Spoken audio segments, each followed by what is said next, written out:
नमस्कार, good morning. अब की बार किसका उत्तर प्रदेश यहां बेहद खास दिन आज आ चुका है क्योंकि पहले फेज का मतदान है उत्तर प्रदेश में और मेगा कवरेज लेकर आपके सामने हम हाजिर हैं 58 सीटों पर 58 रिपोर्टर्स के साथ। मैं हूं आपके साथ आशा झा। आज यूपी में पहले चरण का मतदान है। पश्चिमी यूपी के 11 जिलों की 58 सीटों पर कड़ी सुरक्षा के बीच आज वोटिंग होगी। पहले चरण के मतदान पश्चिमी यूपी से शुरू है। गौतम बुद्ध नगर, गाजियाबाद, मेरठ, हापुड़, शामली, मुजफ्फरनगर, बागपत, बुलंदशहर, अलीगढ़, मथुरा और आगरा। जी हां, कुल मिलाकर के 11 जिले जहां पर वोटिंग है और 58 सीटों पर आज जो है भाग्य प्रत्याशियों का ईवीएम में कैद हो जाएगा। 623 प्रत्याशी इन 58 सीटों पर, आपको बता दें 623 प्रत्याशी मैदान में ताल ठोक रहे हैं। और देखिए, महज 1 मिनट का वक्त है क्योंकि 7 बजे से लेकर के शाम 6 बजे तक ये मतदान होगा। सुबह 7 से 6 बजे तक मतदान है। सबसे ज्यादा मुजफ्फरनगर, मथुरा सीट से सबसे ज्यादा 15 प्रत्याशी हैं। कुल मतदाताओं की संख्या की बात करें 2,27,83,739 मतदाता, जो कि आज पश्चिमी यूपी में, जिसको गन्ना बेल्ट कहा जाता है, पश्चिमी यूपी जिसको जाट लैंड कहा जाता है, शुगर बाउल कहा जाता है, इस पश्चिमी यूपी में आज इन सीटों पर 58 सीटों पर आज जो है मतदाता प्रत्याशियों की किस्मत का फैसला ईवीएम में बंद कर देंगे। और जिन परिस्थितियों में, जिन हालात में, जिस नाराजगी में और हवा का बयार के जोर है, लगातार जो अटकलें लगाई जा रही हैं, उन सब के बीच जाहिर तौर पर तमाम सियासी पार्टियों की दिल की धड़कनें बढ़ी हुई होंगी कि आज मतदाता किसको अपना आशीर्वाद देंगे, किन किन जगहों पर यह चुनाव हो रहा है। देखिए, लगातार हम आपको दिखा रहे हैं आगरा, मथुरा, शामली में 3 जगहों पर 3 विधानसभा सीटें हैं जहां पर चुनाव हो रहा है। मुजफ्फरनगर में 6, मेरठ में 7, बागपत में 3, गाजियाबाद में 5, हापुड़ में 3, गौतम बुद्ध नगर जिला जहां पर 3 सीटों पर चुनाव हो रहा है। इसके अलावा बुलंदशहर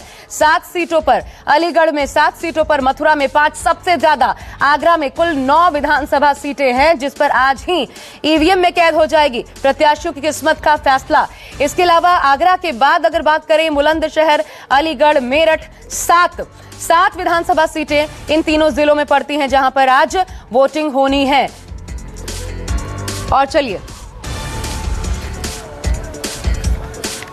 क्योंकि मैं आपको बता रही हूं लगातार कि हमारे साथ 58 सीटों से 58 रिपोर्टर आज दिन भर जगह जगह की चप्पे चप्पे पर जो निगाह बनाए हुए हैं, हर एक अपडेट चुनाव को लेकर कि किस प्रकार मतगणना हो रही है, कहां से कौन सी खबर निकलकर सामने आ रही है, मतदाताओं का किस प्रकार का रुख सामने आ रहा है, कितना उत्साह है आज वोटिंग को लेकर के, ये तमाम चीजें हम आप तक पहुंचाते रहेंगे। मतदान प्रतिशत भी लगातार। और देखिए, अब 7:01 यानी कि वोटिंग की शुरुआत हो चुकी है। मेरे साथ मेरे तमाम सहयोगी इस वक्त जुड़ चुके हैं। आप स्क्रीन पर नजर दौड़ाइए।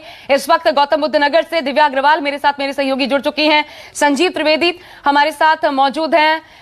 प्रभाकर मिश्रा को आप देख सकते हैं अलीगढ़ से। इसके अलावा ऋषिकेश भी जुड़ चुके हैं। राजीव रंजन भी हमारे साथ जुड़ेंगे। लेकिन अभी जो स्क्रीन पर नजर आ रहे हैं, सबसे पहले संजीव, मैं आप ही का रुख करना चाहूंगी। 7:02 का वक्त हो चला है और राजीव, 7 बजे से ही वोटिंग की शुरुआत होनी थी। क्या होता है जब चुनाव होता है तो उस दिन जो होता है ना मूड, एक हवा जो होती है वो खुद ही कुछ ना कुछ कहानी बयां कर रही होती है। क्या भाप पा रहे हैं आप, कैसा माहौल नजर आ रहा है?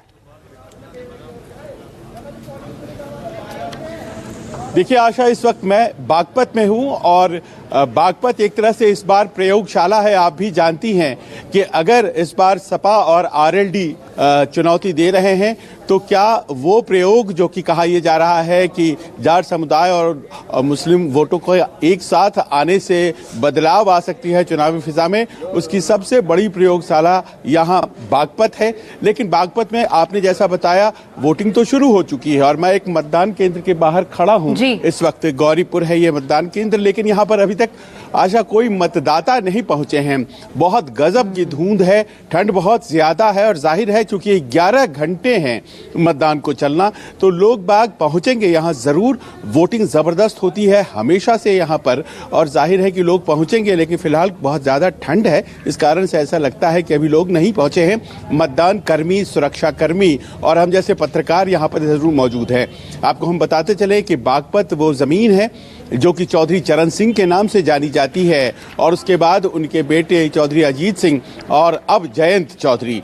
और यही कहा जाता रहा है कि 2013 के दंगों ने इस पूरे इलाके के चुनावी पृष्ठभूमि को बदल दिया था। 2014, 17 और फिर 2019 के चुनाव में हमेशा भारतीय जनता पार्टी यहाँ जीतती चली आई थी। और यहाँ बागपत में जो बागपत सीट है, या फिर जो छपरौली सीट है, या फिर जो बड़ौत सीट है, ये तमाम प्रभाव क्षेत्र राष्ट्रीय लोकदल के कहे जाते थे, लेकिन इस वक्त यहाँ पर कमल खिला हुआ है। तो ऐसे में इस बार जबकि कड़ी टक्कर देती हुई नजर आ रही है आरएलडी और सपा गठबंधन, देखना पड़ेगा कि माहौल किस तरफ झुक रहा है। लेकिन ये तय है कि एक प्रयोगशाला के तौर पर बागपत को देखा जाता है, और जो यहाँ आज होगा उसकी हवा बहुत दूर तक और देर तक बहती रहेगी। जी, और अब चलिए दो और मेरे सहयोगी इस वक्त जुड़ चुके हैं, बने रहिएगा। संजीव प्रभाकर मिश्रा को भी आप देख सकते हैं और राजीव रंजन सिंह हमारे साथ। राजीव, अब मैं आपके पास आती हूँ। लगातार पूरे चुनाव माहौल बताते रहे, लेकिन जैसा मैंने संजीव से कहा कि चुनाव का दिन जो होता है वो अपने आप में एक नई कहानी बयां कर रहा होता है। हवा में ही एक फील होती है कि क्या हो रहा है। तो आप जब मौजूद हैं इस वक्त, एक तो किस सीट को कवर कर रहे हैं और क्या माहौल मतदाताओं के बीच, सियासी पार्टियों के बीच आज पहले दिन जब पहले फेज का इलेक्शन है तो देख पा रहे हैं?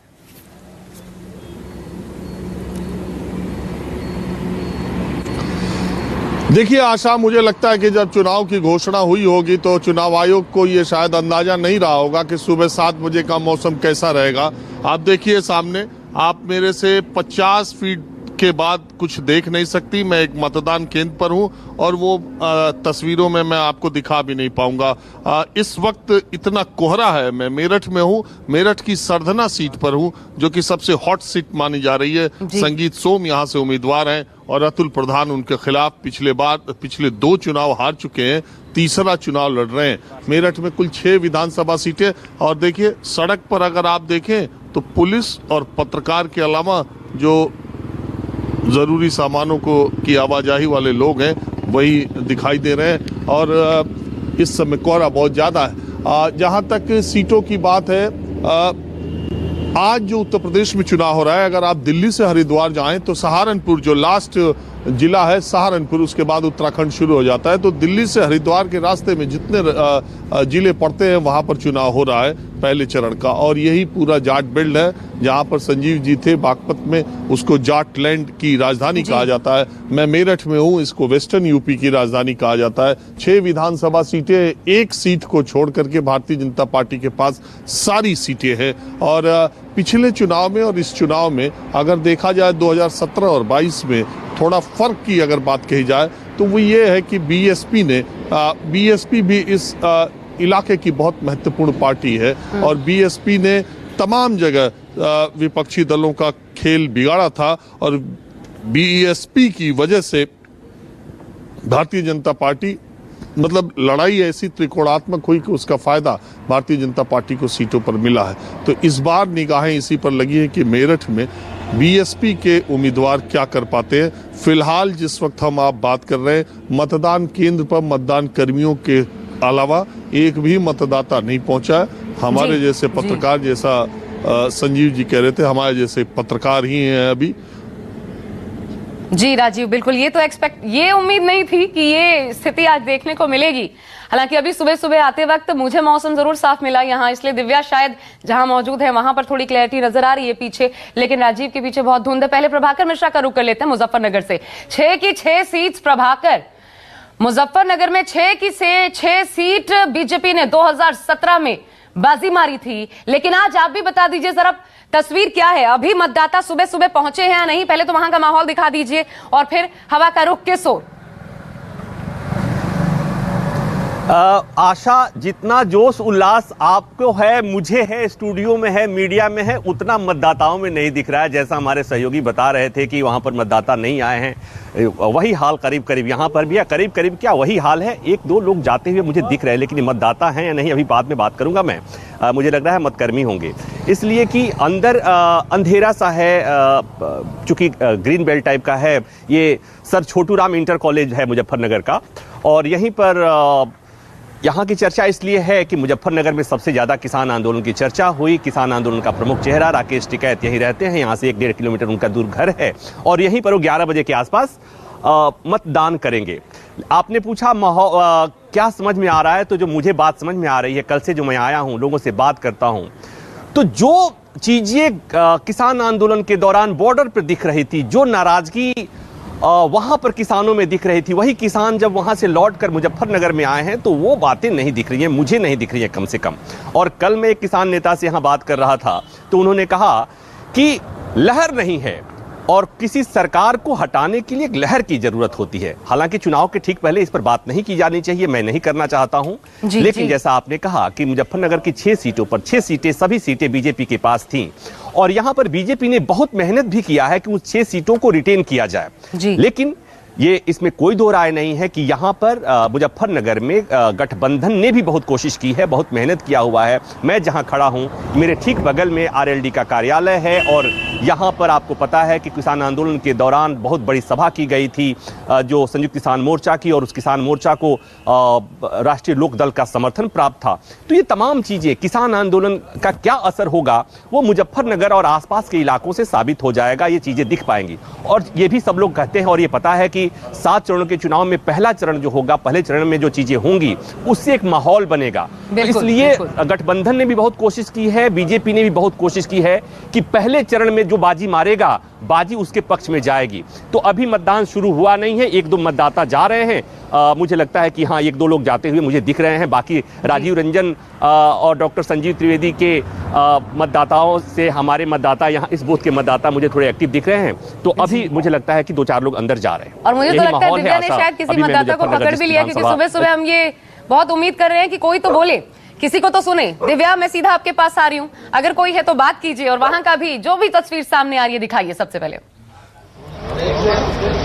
आशा, मेरे तीनों सहयोगी जहां हैं और उससे बहुत बेहतर यहाँ पे हालात हैं, क्योंकि नोएडा हाई प्रोफाइल सीट है और हाई प्रोफाइल इसलिए भी नहीं है कि वहाँ हाई राइज बिल्डिंग है और इंडस्ट्रियल टाउनशिप है। हाई प्रोफाइल इसलिए भी है क्योंकि यहाँ का मतदाता एक्टिव है। देखिए मेरे साथ मतदाता है और बड़ी संख्या में मतदाता पहुंच रहे हैं, दौड़ के, भाग के और वर्किंग है, इसलिए वो सोच रहे हैं कि सुबह सुबह अपने मतदान के जो मताधिकार है उसका इस्तेमाल किया जाए। आप सुबह सुबह आए हैं यहाँ पर, क्या लग रहा है, क्या माहौल क्या है, क्या मुद्दे क्या हैं? बिल्कुल, एक्चुअली मतदान करना हमारा बहुत अधिकार है और हम इसे इस्तेमाल करना चाहेंगे। 9:30 बजे से हम लोगों के ऑफिस स्टार्ट हो जाते हैं, तो before that I would like to vote for the candidate. And Noida में हमें कोई ऐसा मुद्दा नहीं लग रहा है जिसपे कि लगे कि हाँ हमें इश्यूज हैं या कुछ भी हैं, तो we are happy with the Noida. मतदान करना बहुत जरूरी है, आप एक बड़ा संदेश भी दे रहे हैं और अभी अभी आप लोगों ने गाजियाबाद से नोएडा स्विच किया है, बहुत जल्दी जो है स्विच किया, आप लोगों का वोटर आई कार्ड बना, यानी कि जो एक्टिव मतदाता है वो भी हैं आप लोग। यस, वी आर एक्टिव मतदाता एंड नोएडा की अगर मैं बात करूं तो it's a very good city. Police का बहुत अच्छा कंट्रोल है और there is no crime, roads बहुत अच्छी हैं, गवर्नमेंट ने अच्छा काम किया है। एंड 1-2 छोटे मोटे मुद्दे हैं जिनके बारे में मैं बोलना चाहूंगा कि अगर जो आवारा पशु हैं उनको थोड़ा कंट्रोल किया जाए तो और अच्छी स्थिति होगी। Otherwise Noida is good and I prefer very and with government, I have no issue. और देखिए कि पीछे भी बड़ी संख्या में आपको वोटर्स मिल जाएंगे भागते दौड़ते, चूंकि हाई राइज बिल्डिंग में बाहरी वर्सेस स्थानीय जो हैं वो यहाँ पर एक बड़ा मुद्दा है और चूंकि यहाँ पर ज्यादा वर्किंग लोग हैं इसलिए सुबह सुबह अपने मतदान का इस्तेमाल करने आए हैं। बड़ी संख्या में मुझे यहाँ लोग दिखे और इसलिए भी यहाँ पे आदर्श मतदान केंद्र जो है वो बड़ी संख्या में बनाए गए हैं।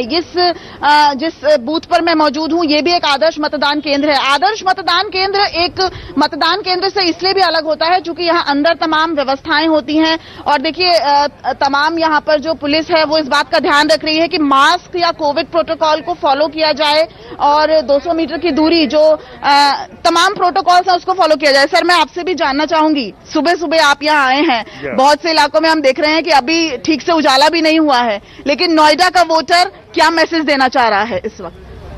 वोटर ये दे रहा है कि थोड़ा सा आगे आइए सर, थोड़ा सा आगे आ जाइए। मतदान का उपयोग करना चाहिए, ये एक राइट है हमारा है। अब किसको लाना है, अच्छे आदमी को, बुरे आदमी को, हमारे पर एक अधिकार है, उसका उपयोग कर रहे हैं हम।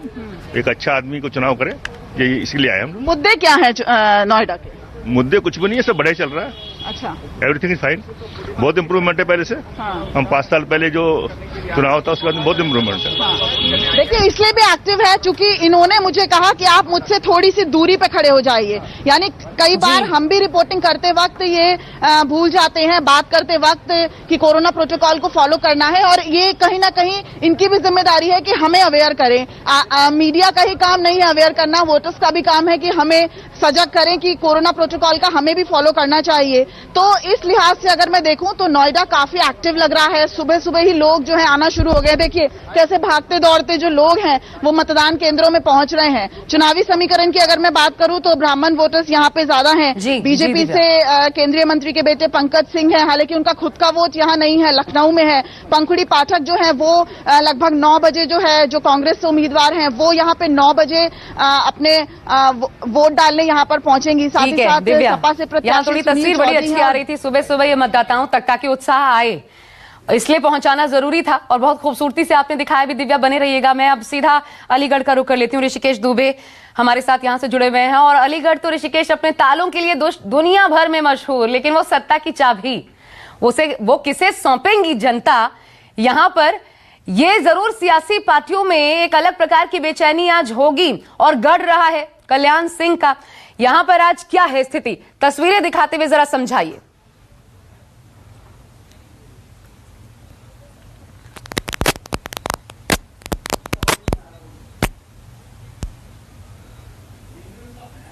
ऋषिकेश आपकी आवाज में दिक्कत है। ऋषिकेश आवाज में दिक्कत आ रही है, आपकी आवाज ही नहीं पहुंच पा रही है हम तक। हम दोबारा आपके पास आते हैं। हालांकि ऋषिकेश के साथ जरूर वहां पर कुछ लोग जरूर मौजूद हैं। एक बार तुरंत कनेक्ट करने की कोशिश करते हैं ऋषिकेश, वापस उसके बाद आपके पास आते हैं। लेकिन उसके पहले हम दिखा देते हैं। देखिए आज कुल मिलाकर के 11 जिलों में मतदान हो रहा है। और अभी जिस प्रकार अलग अलग जगहों से मेरे तमाम सहयोगी मौजूद हैं, अभी ये है स्थिति कि बाकी अगर सिर्फ गौतम बुद्ध नगर को छोड़ दें, क्योंकि सुबह जब मैं भी आ रही थी मौसम यहां पर काफी साफ था, लेकिन जहां राजीव है वहां तो खूब घना कोहरा देखने को मिल रहा है। ठीक संजीव के पीछे भी यही स्थिति देखने को मिल रही है। बाकी जगहों पर अभी मतदान शुरू नहीं हो पाया, लेकिन इसकी सबसे पहली सबसे खूबसूरत तस्वीरें, क्योंकि लोकतंत्र का महापर्व है, हम आप तक पहुंचाएंगे। एक छोटे से ब्रेक के बाद लौट रहे हैं तुरंत। मेगा कवरेज लगातार जारी रहेगी। नमस्कार, मैं हूं मानक गुप्ता। अगर आपको हमारा ये वीडियो पसंद आया हो तो इसे लाइक और शेयर जरूर करें। और हां, हमें सब्सक्राइब और फॉलो करना ना भूलें, ताकि आप देश और दुनिया की कोई खबर मिस ना करें। तो जुड़े रहिए हमारे साथ और देखते रहिए न्यूज़ 24।